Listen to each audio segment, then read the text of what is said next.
Welcome to a special God's Love for Unlovable People. I'm Dr. Bill Sinyard. I've been in ministry for over 30 years, and I'm focused on getting the word out about God's love for the unloved, for the unlovable, for the rejects, for the traumatized. I pray every day that as God lifts me up, I'm going to lift Him up, of course, and particularly His message for His love for the rejects, the traumatized, the ones who've experienced great losses, the addicts, those who've made horrible choices and are shamed, those who have come to find this world an increasingly unsafe place. So with that in mind, today I want to take a reasonable, non-political look at the murder crisis here in the United States, particularly mass murder. We Jesus followers really do have something we can say and do to lean in against it. The heart of God has always been for the vulnerable. His Spirit is in us. Yeah? So I hope this energizes action. The world is an increasingly scary place. Mass shootings are in the news every day, but here's the thing, mostly underreported. Did you know that almost 70% of mass shooters have one thing in common? One thing. This is so important to understand. For mass shooters who are aged K through 12, the number rises to 92%.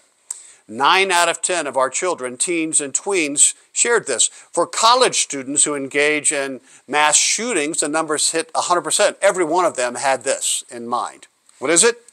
Is it something that can be changed by legislation or by enforcement of existing laws or this or that gun law? Curious, right?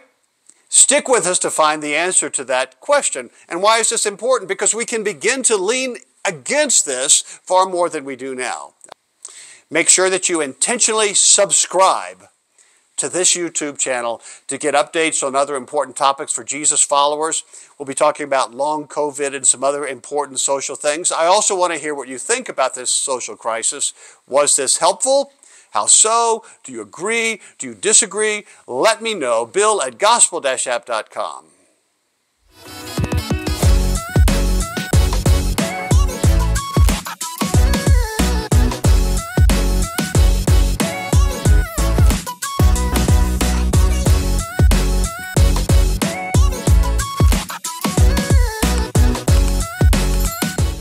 You've heard the numbers of mass killings and mass murders are growing at a frightening pace.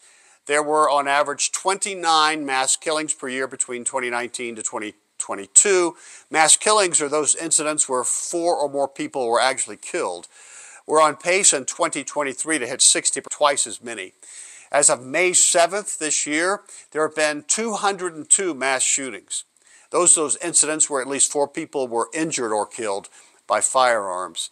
On Saturday, a shooter opened up fire at a shopping mall in Allen, Texas, spraying bullets before he was killed by a police officer. On Sunday, a driver plowed his truck into a crowd at a bus stop in Brownsville, Texas, killing 8.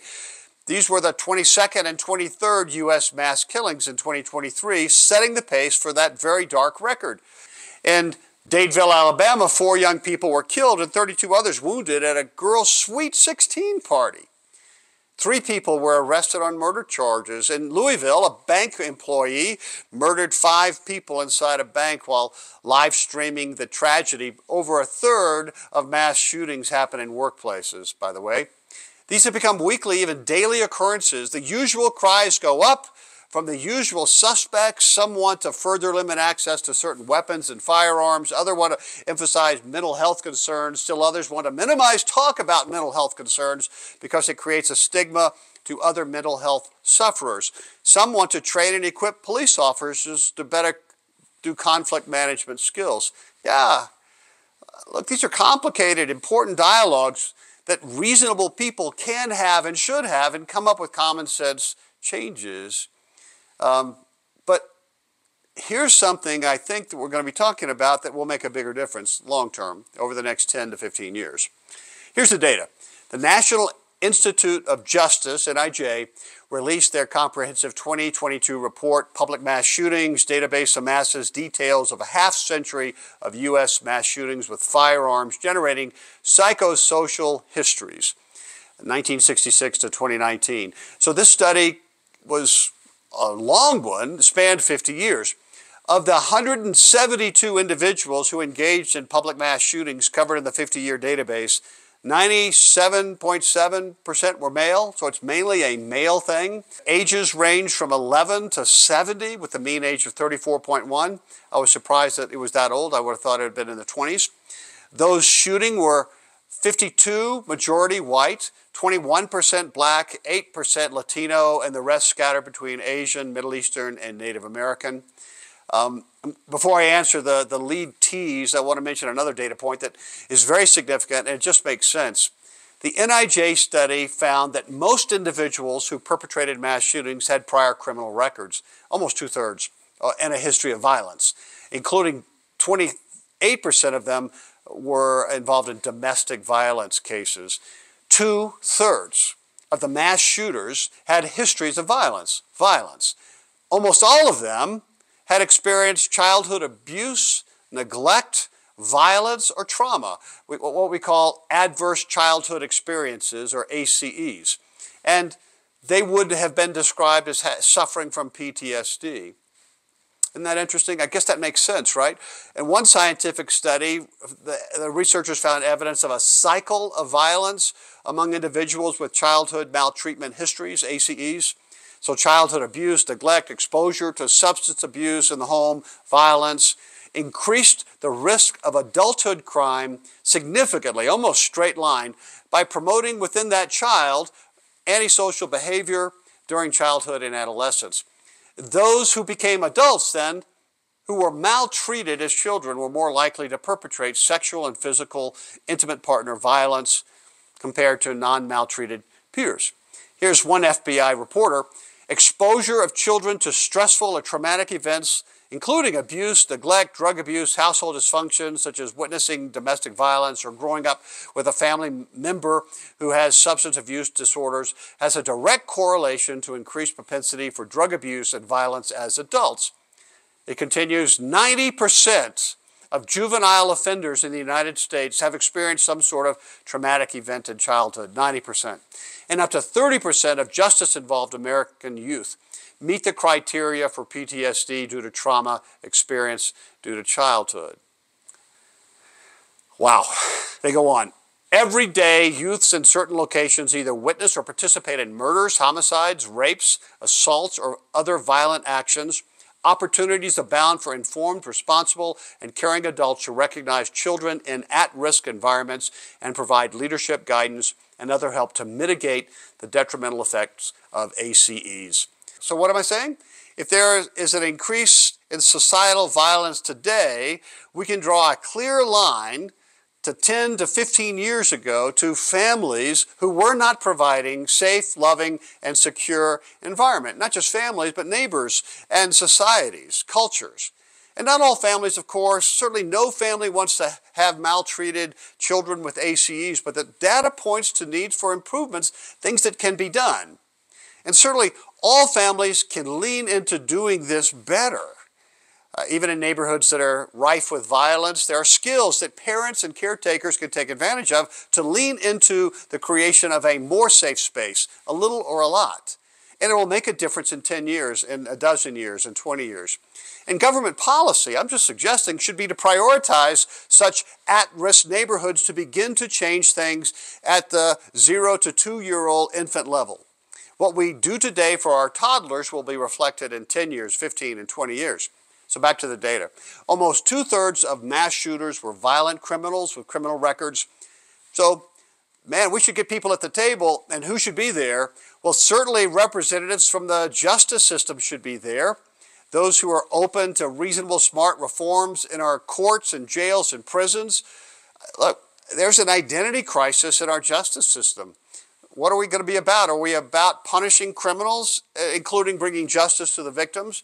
Are we about reforming criminals, whatever we think that means?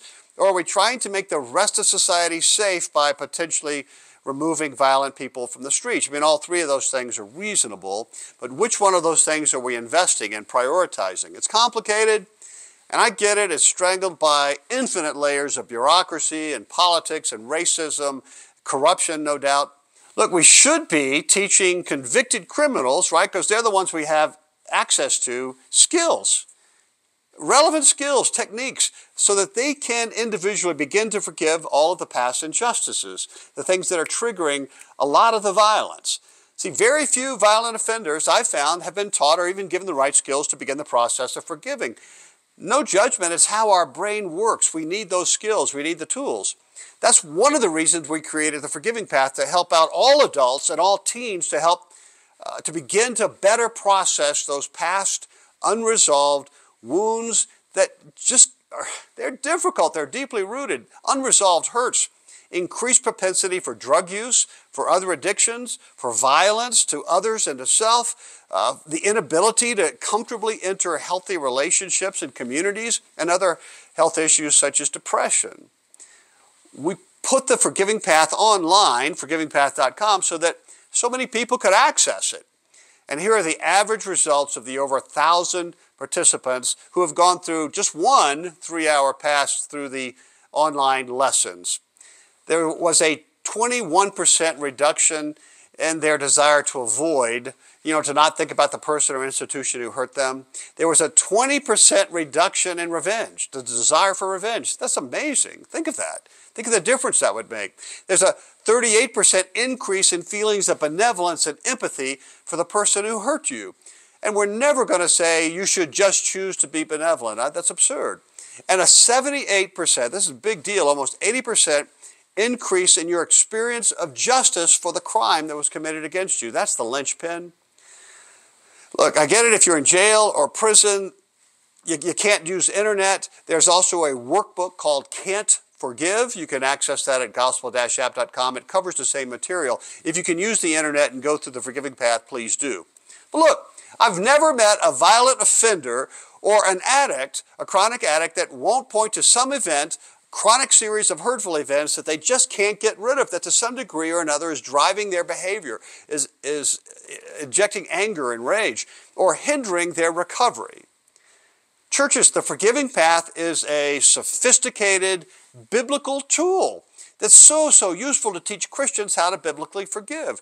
You're going to find that it's significantly different than other approaches. Look, am I saying that the numbers of mass shooting by the violent criminals, right, 2/3 of the mass shootings, be affected by exposing, hurting people to a tool with a history of healing, helping them forgive? Yes, that's exactly what I'm saying. Not perfectly, but could it make a dent? Yes. All right. So now let's get to the lead tease, the question. What do almost 70% of mass shooters have in common? It has nothing to do with the weapons or type of weapons or availability. That whole discussion, we need to have that.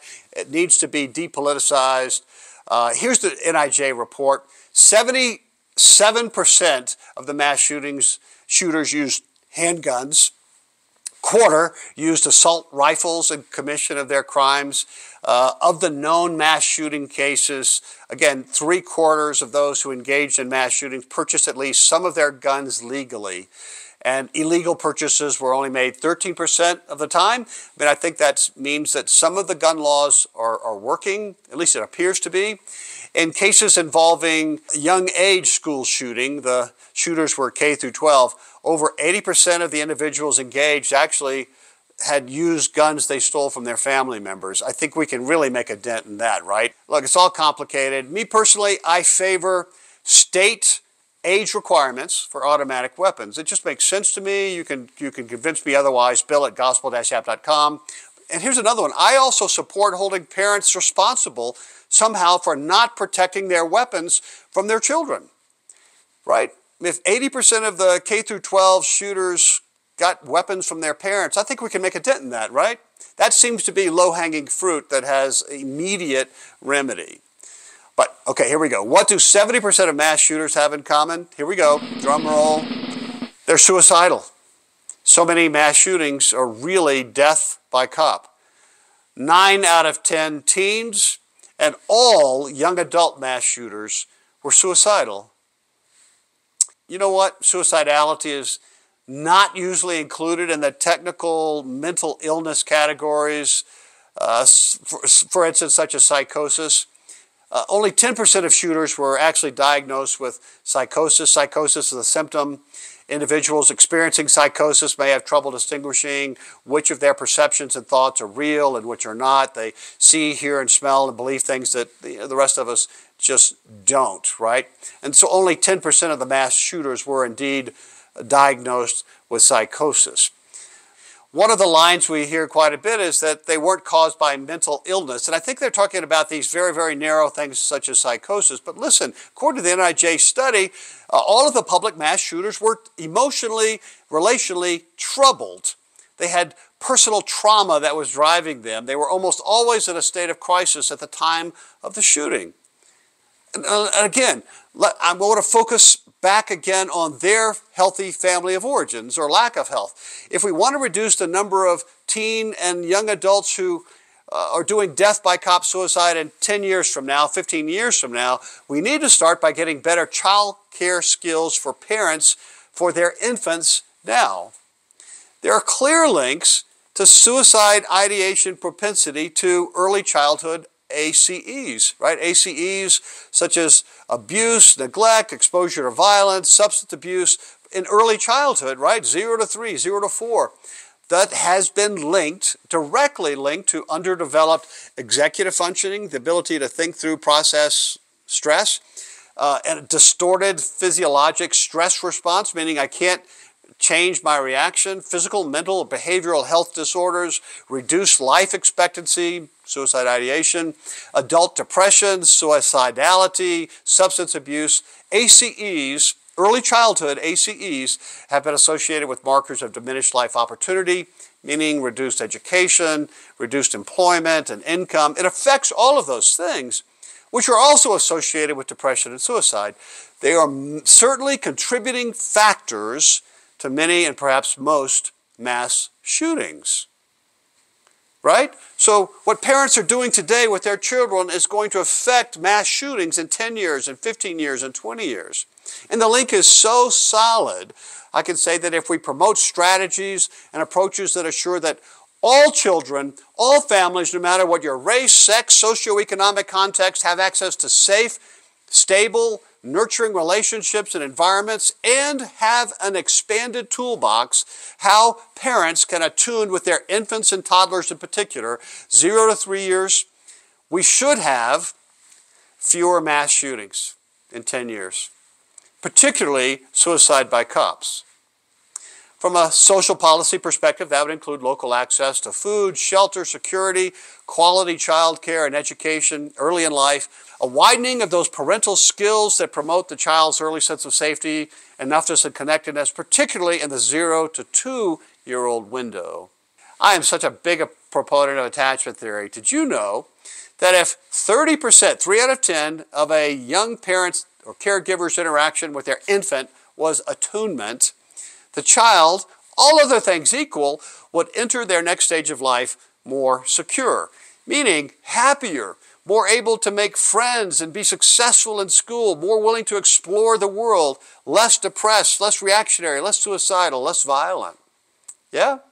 The nature of the mother-infant connection, attachment, or caregiver attachment is critical, particularly in the first 2 years or maybe the first 3 years of life. Infants do not have the capacity to regulate their own emotions or deal with distress. So researchers suggest that good enough caregivers attune with their child about 30% of the time. Right? That's not 60%, that's not 90%. 3 out of 10 interactions, meaning you can mess up, relatively speaking, 7 out of 10 times. Here's Dr. David Arredondo explaining the power of caregiver-infant attunement during the first year of life. This mother and this baby are in a process, a form of reciprocal connectedness called attunement. His eyes and her eyes are locked together, not locked together, but dancing together, really. And in this child's brain, 1,000 connections per second are being formed, and this child is learning to read facial expression. This child is learning about the world. He's learning that the world is responsive or not responsive. He's learning that he can be an object of delight, that he can delight others. He's learning what he's worth. He's learning what the world is like. He's learning so much so quickly that we can't even conceive of it. You know, when a parent consistently fails to achieve this level of attunement, again, 3 out of 10, not 9 or 6 out of 10, when they fail, different types of insecure attachments may result as the child grows older. One could say that a parent's attunement is the building block to how one learns to be connected to others, to build relationships, to feel safe in the world. These skills are teachable. The attunement is teachable and doable in any context. And I'll say more about our free online program, Good Enough Parent, in a moment. But what happens if there is not good enough parent or mother or caregiver infant attunement? If children are not able to enjoy that shared experience of love and acceptance in a safe environment, then their perceptions of themselves as lovable and acceptable will be impaired. They will develop negative beliefs of themselves that will negatively influence their ability to establish and maintain healthy relationships, by the way, well into the future. Their brain will be hardwired, relatively hardwired, to see the world as an unsafe place. And they're going to struggle to trust others, particularly adults. This is one of the reasons we felt the need to create this free online program, Good Enough Parent, to help such parents, all parents, by the way, of children, all ages, but particularly those with teens and tweens, to help them learn skills that can help their child become more emotionally secure. Same skills for infants, by the way, just different contexts. Good Enough Parent is a sophisticated combination of the gospel blended with modern neuroscience and attachment theory. It is so accessible, it's easy to watch, easy to apply. Registrants will get 15 short videos, one a day for 15 days, each with a helpful tip how to attune with your child in a way that can lean into the insecurities, anxieties, and struggles that they're having now. And it's free. Go to goodenoughparent.online. Do we think that Good Enough Parent can help reduce the possibility of the 92 to 100% suicide by cops? Yeah. Yes. That's why we designed it. That's how we designed it. It's up to well-meaning and loving parents to take the tips, or caregivers to take the tips and apply them to their own context. This is not just for prevention of mass shooting. Never before in my lifetime have young adults and teens been subjected to more violence and anxiety and helplessness and frustrations. We could all use an expanded toolbox, right, parents? Let us know what you think. Get it into your church, your youth programs. You can contact me with any question, bill@gospel-app.com. I would be so happy to talk to your church or group leadership.